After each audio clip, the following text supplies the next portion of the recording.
Ano nga ba ang pwedeng summative assessment tool that qualify as performance task sa online distance learning? So, yung last video natin, i-discuss natin yung mga written output na kino-considered as performance task. For this video, i-discuss naman natin is product. Okay? Again, para po ito sa online distance learning.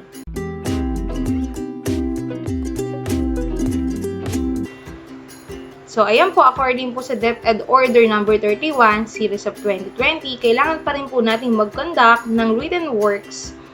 Ayan po ay ang mga quizzes at long test. Kailangan din po natin magkaroon ng performance task na kung saan merong skills demo, group presentation, oral work, and more.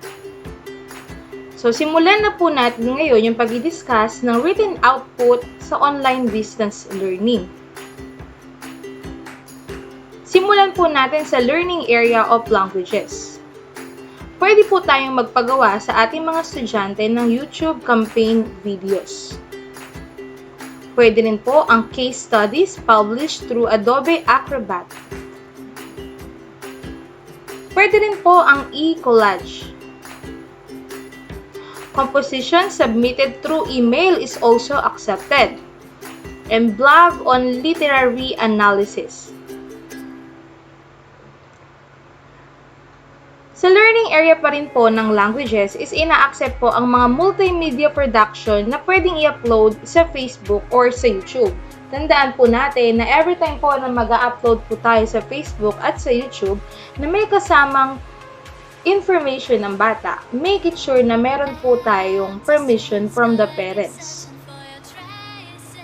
Pwede na rin pong gumawa ng e-portfolio ang ating mga estudyante. So, meaning, no need for them to print the portfolios. Marami po tayong mga website na kung saan pwede silang gumawa ng portfolio. As we all know, halos lahat po ng teacher ngayon ay mayroong Microsoft account. So, si estudyante, pwede rin natin silang pagawain ng Microsoft account at doon po sila gagawa ng portfolio sa kanilang OneNote. Or pwede rin po sa Sway.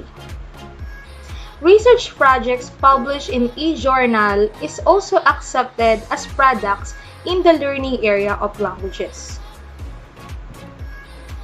Pwede rin pong magsulat ng mga story or poem narrated through PowerPoint presentation.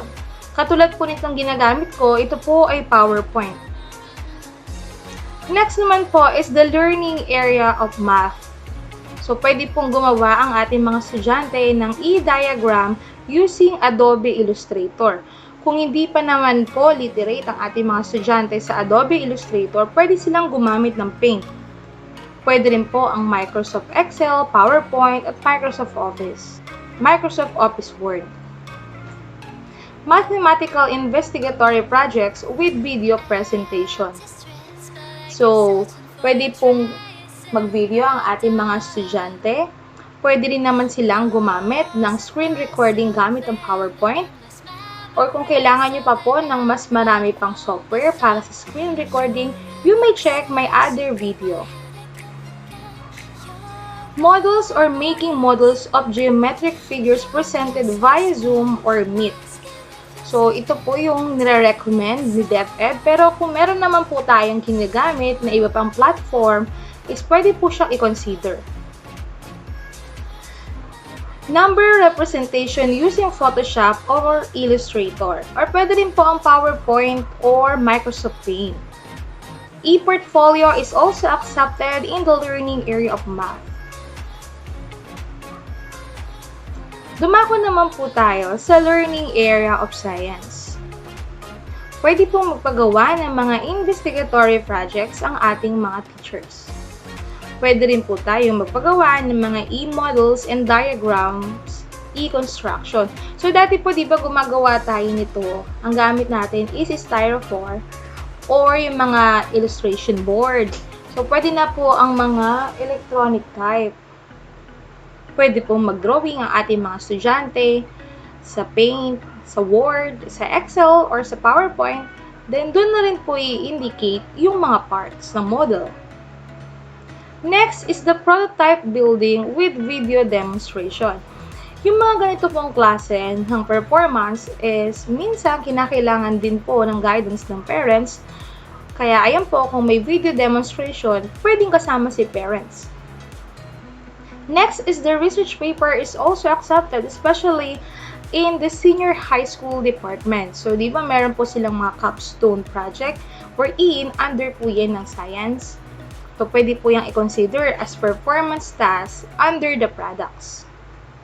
Next po is learning area of AP or araling panlipunan. Pwede pong gumawa ng e-collage, leaflets, poster, and slogan making. Map construction is pwede rin po. And of course, the research work. Pwede rin po ang timelines. So kung kailangan nyo po ng mga software patungkol dito po sa mga kinakailangan natin products, please comment it below at gagawin po natin yan ng tutorial. Pwede rin pong gumawa ang mga estudyante natin ng film or documentary advocacy paper. For the learning area of music, ang mga estudyante po natin is pwedeng mag-create ng musical arrangement, musical or song analysis, or musical research. Pwede rin po silang gumawa ng writing program notes. For the learning area of arts, ang mga estudyante po natin is pwedeng magkaroon ng art criticism and appreciation compilation. Pwede na rin po ang online art exhibit via website or Facebook page na kung saan i-upload ng mga estudyante ang kanilang mga arts at magsisilbi itong online art exhibit. Pwede po tayong mag-invite ng ating mga co-teacher, school head, or iba pang stakeholders para makita nila ang arts ng ating mga estudyante.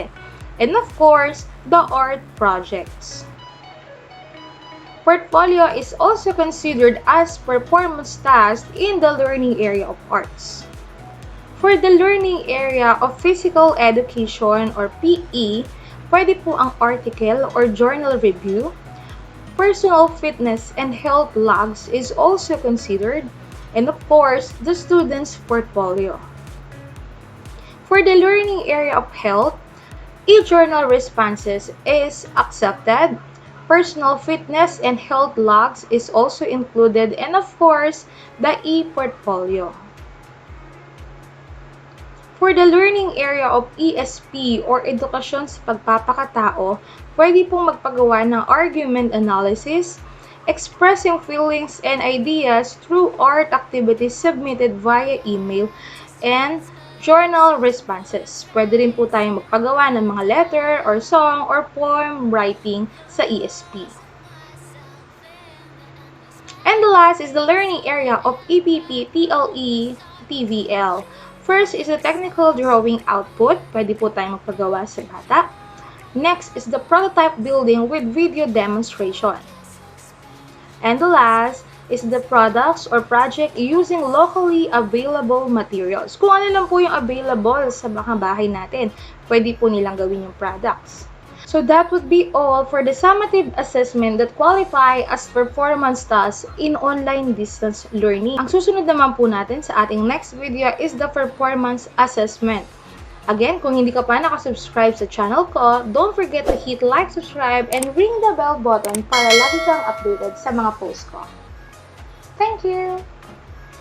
Kung meron po kayong video request na gusto nyo gawa natin ng tutorial, please comment it below. Maraming salamat po sa 25,000 nating subscriber. Again, kung hindi ka pa nakasubscribe sa channel ko, don't forget to hit like, subscribe, and ring the bell button para lagi kang updated sa mga posts ko.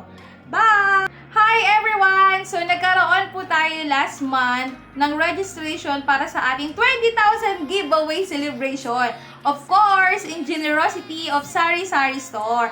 Again, maraming salamat po Sari Sari Store for giving. Diba? Meron tayong mga bags and jewelries. Grabe talaga. So, ito na po yung list of winners. Sa mga winners po, don't forget po na mag-message sa Teacher Zhai page. Ayan, thank you for your continued support. Bye!